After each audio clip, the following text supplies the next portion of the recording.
Di mana titik tidak masuk akalnya? Di mana titik tidak masuk akalnya? Aksara film maksudnya. Kami sudah mengupayakan yang terbaik.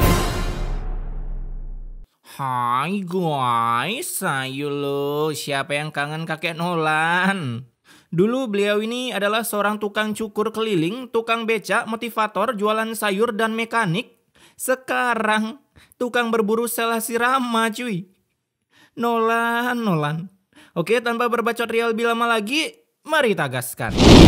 Kisah ini kembali menghadirkan sesosok manusia sepuh serba bisa seperti tepung serbaguna yang kini sudah kaya, bahkan senang berbagi tutorial cara ngemaling singkong yang baik dan benar di kebun tetangga. Singkong-singkongnya kenapa dimasukin karung terlalu penuh? Itu nanti susah diikatnya. Nah, itulah tipsnya. Kalau mau nyuri singkong jangan dimasukin ke karung, pakai carry sekalian. Namun beroja memberi tutorial, datanglah seorang minion yang mengabarkan kalau istri baru Nolan yang speknya seperti Wulan Guritno telah pingsan, hingga mengharuskan Nolan segera mungkin menjenguk istrinya. Widih, tuh kan Nolan, walaupun udah kakek-kakek spek istrinya mantep cuy, masih muda. Angin duduk, Pak. Nanti juga bisa sembuh sendiri. Wih, angin duduk dianggap remeh. Mau meninggoy dia. Si Nolan yang takut kehilangan istri baru yang berspek bidadari, ia pun langsung mentransfer istrinya ke rumah sakit. Tapi sayangnya beliau salah pilih dokter, yaitu dokter kematian, sehingga istrinya mendapatkan diagnosa penyakit yang jika dikejutkan sang istri auto terwastetkan. Ada indikasi Ibu Aminah ini menderita sakit jantung, Pak. Ngeri-ngeri sedep cuy penyakitnya. Keesokan harinya, si Mak yang udah memiliki tanda-tanda kematian, ia pun menyuruh Nolan mengabari anak-anaknya yang berada di luar galaksi Bima Satria Garuda untuk pulang. Namun saat dihubungi oleh Nolan, Pak, nanti aja deh nelponnya. Nisa lagi sibuk banget ini. Nisa lagi lembur. ini kan pagi hari. Lembur apaan lu pagi-pagi? Mengetahui anaknya udah bodo amat dengan orang tuanya, yang satu sibuk mencari tahu bumi itu bulat atau datar, sedangkan satunya lagi sibuk lembur sampai matahari terbit dari barat. Alhasil mereka pun hanya bisa berbagong ria berdua di kamar, karena Sima berharap anaknya datang sebagai obat untuk penyembuhan penyakit jantung di dirinya. Asik. Obat yang paling mujarab cuma anak-anak. Iya sih, tapi kalau anaknya yang datang spek dajal, yang ada nyawa cepat keluar dari raga cuy. Nah, keesokan harinya Nolan pun kedatangan seorang bapak-bapak, pakai C ya guys ya, bapak-bapak Facebook yang berniat membeli tanahnya seharga 5 juta per tumbak, Pak. Tapi karena ditawar, si Nolan pun jadi meng-AFK-kan diri sejenak untuk berpikir, yang jual tanah ke saya itu bukan Bapak. Banyak loh Pak yang mau jual sama saya. ah? Maksudnya apa cuy? Kurang teliti baca naskah jadi lupa sebut kata cuma. Yang ujung-ujungnya Nolan pun menerima tawaran si pembeli dengan harga 3,5 juta per tumbak. Tumbak itu apa cuy? Gue gak tahu. Di sisi lain, istri Nolan yaitu Tina pun dikejutkan dengan Nolan yang ternyata udah meng-sold outkan tanah warisan nenek moyangnya, hingga membuat para minion di sekitaran kampung sana menjadi pengacara, aka pengangguran banyak acara. Siapa tuh? Dimana saat Nolan datang, ia pun bertanya kenapa si Nolan menjual tanah warisan yang dulu pernah dipakai tempat kerja Romusa oleh para mandor kita.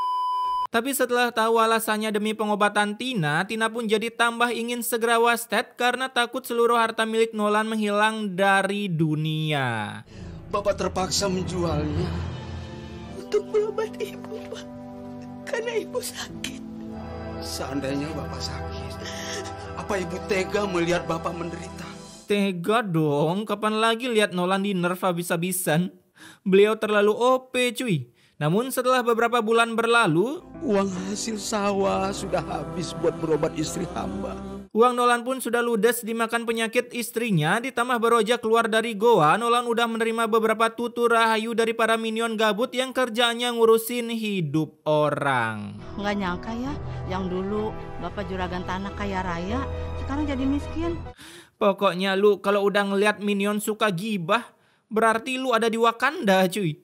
Selesai mendengar tutur kata yang ramah lingkungan seperti sampah yang cocok didaur ulang oleh Pandawara, Nolan pun lalu datang ke pasar untuk mencari job, namun malahan ketemu tutur kata yang lebih ekstrim lagi. Situ pura-pura jadi kuliah, terus ujung-ujungnya barang-barang saya ini dibawa kabur, gitu. Kalau nggak gibah ya fitnah cuy, indahnya tinggal di Wakanda. Kala itu Nolan pun harus mengcosplay menjadi si jejak petualang berjalan di jalanan Nganjuk City sambil mencari info loker, hingga ketemulah ia dengan seseorang yang membuang kayu karena dengan kayu gratisan ini, Nolan pun mampu menciptakan sebuah ide bisnis. Biasalah Nolan, karya-karyanya selalu gacor parah cuy. Malam harinya Nolan pun baru sampai rumah dengan membawa kayu hasil giveaway-nya, lalu ia pun menceritakan visi misinya yang katanya ingin membuat sebuah terobosan baru dengan menciptakan barang yang belum pernah ada. Belum pernah ada nggak tuh? Limited edition. Menjadi barang-barang yang orang lain pengen mempunyainya. Buset, mau disulap jadi apa? Coba kayu gituan sama Nolan. Keesokan harinya mulailah Nolan berkarya suka duka dengan menggergaji kayu, menuangkan skill bedah rumahnya, sampai terciptalah sebuah kursi dari bahan giveaway yang ia temukan di tong sampah. Wah, sungguh mengherankan bukan? Kayu ala kadarnya bisa dibuat kursi cuy. Di hari yang sama, Nolan pun kembali mencari giveaway kayu hingga berhasil menemukan sebanyak ini. Bahkan saat bertemu seorang minion, si minion auto terkagumkan melihat Nolan karena Nolan berhasil membuka skill terbarunya dari yang sebelumnya tukang cukur keliling, motivator, tukang becak, jualan sayur, tukang las, dan sekarang menyulap limbah kayu menjadi sebuah furniture. Kurang apa lagi coba? Nah, saat sampai di rumah, ia pun kembali membuat kursi. Itu kayu bagus-bagus gitu, dapat dari mana cuy? Perasaan tadi kayunya nggak kayak gitu dah. Bahkan saat malam harinya, si Nolan langsung melakukan finishing dengan alat yang entah dari mana ia dapat, karena katanya besok si Nolan mau menjual kursi-kursi buatannya. Kursi. Bu, Pak, beliin kursi sini, Pak. Beli kursi kita, Bu. Silakan, Bu. Nawarin kursi di samping jalan. Ke rumah-rumah lah. Itu minion mau bawanya aja mikir. Di hari pertama bekerja, Nolan pun harus terkena mental karena tak ada yang mau membeli kursi-kursinya. Namun karena disemangati oleh ayang bebnya yang tak jadi di-banned dari dunia akibat penyakitnya, Nolan pun jadi auto semangat kembali dengan memilih masuk ke dalam rumah untuk rebahan santuy. Itu sih bukan semangat cuy. Terlebih lagi saat membuka tudung saji di rumah, tara! Kosong. Hasil Nolan pun kembali harus keluar mencari warung yang bisa diutangi demi bisa mengisi ulang energi kanuragannya. Wih. Saya mau beli bahan makanan. Apakah boleh berhutang, Bu? Boleh. Tumben ada warung yang baik hati di pintu berkah cuy. Sesudah mendapatkan barang untuk mengisi energi, saat sampai di rumah terjadi lagi sebuah masalah, di mana Tina tiba-tiba hampir masuk ke mode wallpaper lumba-lumba akibat lupa menambah billing di operator warnet. Penyakit ibu kambuh lagi. Bapak punya ide.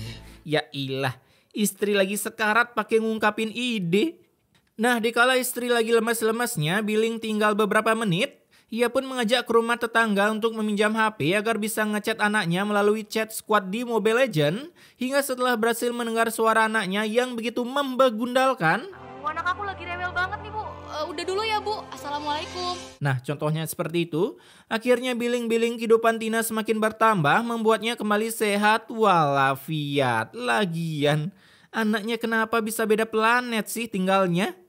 Beberapa hari kemudian mereka pun akhirnya kedatangan dua sosok begundal gandul, yaitu anak-anaknya yang datang setelah tahu ibunya sakit. Iya, kata Kanisa ibu lagi sakit. Iya, itu ibu cuma pusing sedikit. Bapaknya lah pusing doang. Itu sakit jantung, oi. Dimana di sana anaknya pun auto marah-marah, apalagi setelah tahu si Nolan serbaguna ini menjual seluruh tanah warisan miliknya hanya demi pengobatan si emak. Sampai-sampai Broja datang ke rumah, mereka buru-buru lockout sebelum kedua orang tuanya memoroti harta anaknya. Kurang malin kundang apa lagi coba anaknya. Udah speknya banget ini. Hai Fadil, kita pulang sebelum ibu dan bapak mau pinjam uang kita. Mendengar kata-kata anaknya jangan pinjam dulu 100 membuat jantung emaknya kembali mendak-dikduk-serkan. Tapi beruntung nyawanya tak sampai diambil dari raganya akibat Nolan berjanji jika ingin 100 Nolan lah yang akan memberikannya. Dan benar saja sehabis Nolan berkata seperti itu, datanglah seorang minion ke rumahnya untuk memesan beberapa kursi dan meja. Bahkan langsung memberikan sebagian DP-nya ke Nolan. Asik, pahala orang yang selalu ngasih pinjam 100 emang gacor cuy. Makanya guys, kasih gue pinjam 100 dong. Dimana hari itu juga Nolan mulai mencari limbah kayu dengan cara yang tak tahu diri. Jadi cuma segini ini Pak limbah kayunya? Nggak tahu diri kali Nolan, Karena belum cukup mendapatkan kayu, Nolan pun datang ke rumah dokter kesayangan kita yang mungkin udah pensiun mendelet-delet para warga Flying Fish. Jadi pengusaha mebel dia cuy. Habis ini pasti gabung squad terus nyalek. Enggak dong. Tapi karena tak kunjung juga dapat kayu giveaway, Nolan pun terpaksa memfoto kayu-kayunya hingga beberapa minggu kemudian akhirnya Nolan bisa menyelesaikan pesanan si minion. Oh iya, ini sisa uang pelunasannya. Saya lunasi sekarang ya Pak. Alhamdulillah. Dan baru aja mendapatkan uang pelunasan saat Nolan healing mencari 7 Dragon Ball demi bisa menyembuhkan istrinya. Uang di kantongnya pun tiba-tiba hilang akibat ditilap oleh si ayam maling ini. Sehingga ketika turun dari angkot, Nolan pun auto terpanikan tak bisa membayar angkot. Alah, modus lama. Bilang aja Pak, nggak punya duit. Ya betul. Lah, malah jujur. Akibat kehilangan cuan, kini Nolan seperti teman kalian pada umumnya yang tiba-tiba nelpon nanyain kabar tapi ini versi orang tua ke anaknya. Bagaimana kabar kamu? Udah pasti minjem 100. Tapi karena tadi kasih terpaksa si Nolan hanya bisa memberikan Tina obat berupa air putih, berharap bisa menunda pendeletannya dari dunia. Keesokan harinya terjadilah sebuah keributan di tempat biasa Nolan mengambil giveaway kayu. Sekarang ini orang-orang lebih suka beli lemari di tempatnya Pak Slamet, Pak. Gimana cara Nolan bikin lemari dari kayu bekas cuy? Emang di luar nalar kemampuan Nolan? Hasil mendengar itu saat Nolan datang untuk mengambil kayu bekas di tong sampah, cangkem juragan mebel ini pun auto berbacot ria bahkan langsung mengusir Nolan dari sana karena takut kalah saing dengan mebel-mebel karya buatan Nolan. Nah hari demi hari Nolan pun berusaha mencari tempat penghasil giveaway kayu yang baru namun hasilnya ya biasalah. Tak semudah itu Pedro. Pak, ngapain di sini? Ini wilayah saya. Asik. Pemulung pun ada wilayah-wilayahnya. Setelah berhasil berkeliling 2 benua dan mendapatkan kayu giveaway dari minion ini, saat malam tiba datanglah trio hayam maling yaitu si juragan mebel bersama 2 ante-antenya, di mana kedatangannya untuk menilap habis kursi-kursi buatan Nolan. Bisa-bisanya Nolan naruh kursi jualan di luar rumah cuy. Rumahnya nggak isi pagar pula lagi. Keesokan harinya Nolan pun auto terbagongkan melihat karyanya udah ludes selaku dilariskan oleh para maling. Tapi dibalik kesialan selalu ada kegacor parahan karena tiba-tiba ngesponlah seorang investor yang tertarik melihat karya buatan Nolan. Ini bapak kayaknya kekurangan tukang mebel profesional atau gimana dah. Dan ketika kursi buatan Nolan diperlihatkan, buset. Perasaan kursi Nolan nggak kayak gitu dah. Ya kali kayu sisa bisa jadi kayak gitu. Bagaimana Pak kalau Bapak bekerja sama dengan perusahaan saya? Terima kasih. Segampang itu yang ngebangun usaha. Mendengar tawaran tersebut, Nolan pun langsung datang ke kantor si bapak ini dan berhasil mendapatkan sebuah kerjasama di mana Nolan disuruh membuat kursi sebanyak 50 biji tiap minggunya, sedangkan untuk urusan modal didanai langsung oleh si investor yang bernama Juno. Gila, hoki seumur hidup dipakai Nolan. Hari itu juga Nolan langsung farming kayu murah dari pengusaha kayu dengan nego-nego brutal karena kalau nggak nego brutal bukan budaya Wakanda. Sampai akhirnya ini penjual full senyum melihat kebrutalan Nolan dalam menego barang. Nah setelah dapat kayu murah mulailah Nolan merekrut beberapa member untuk membuat kursi. Dan tak lupa dihidangkan teh sisri rasa gula batu oleh istrinya. Dimana setelah mengisi solar barulah mereka bekerja mengikuti arahan Nolan. Mengamplas itu tidak boleh memutar.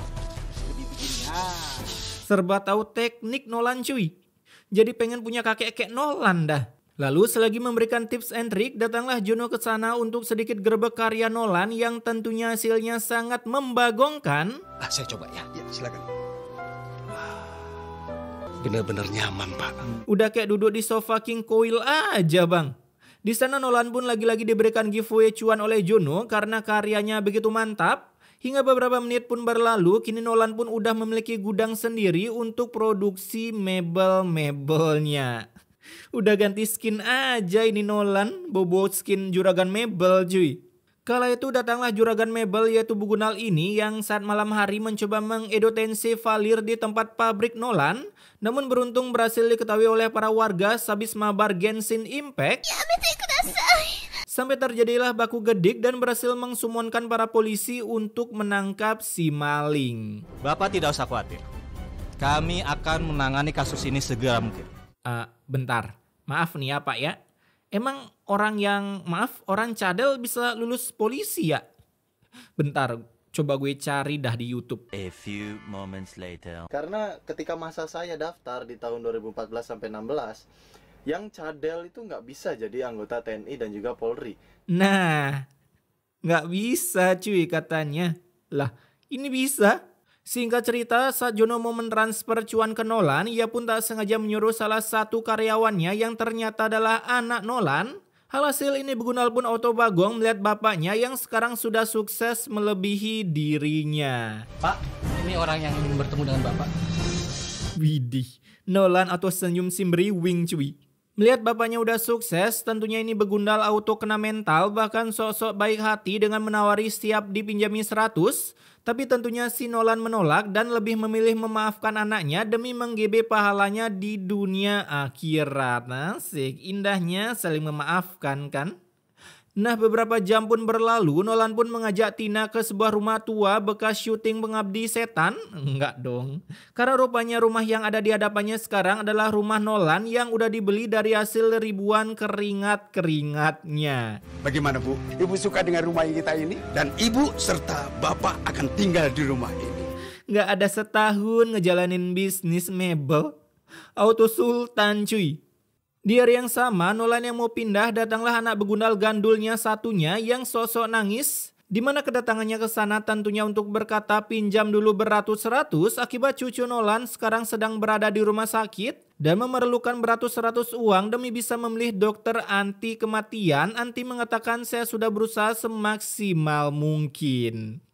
Kala itu saat sampai di RS dengan kekuatan cuan-cuan Nolan ketika dokter keluar. Alhamdulillah operasinya berjalan dengan baik dan juga lancar ya. Ia pun tak mengatakan saya sudah berusaha semaksimal mungkin tapi tak ada hasil.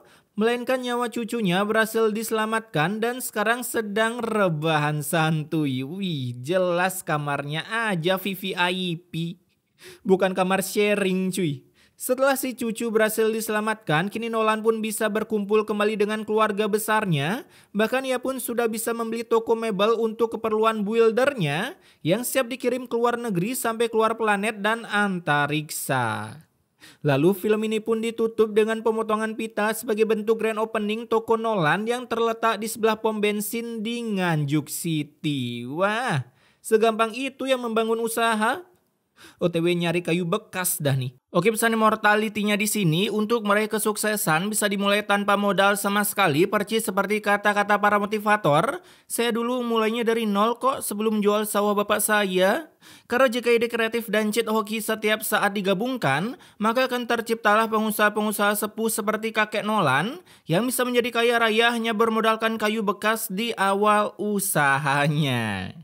Tapi pada intinya, sukses tanpa modal itu seperti mencari jarum di tumpukan jerami, bos.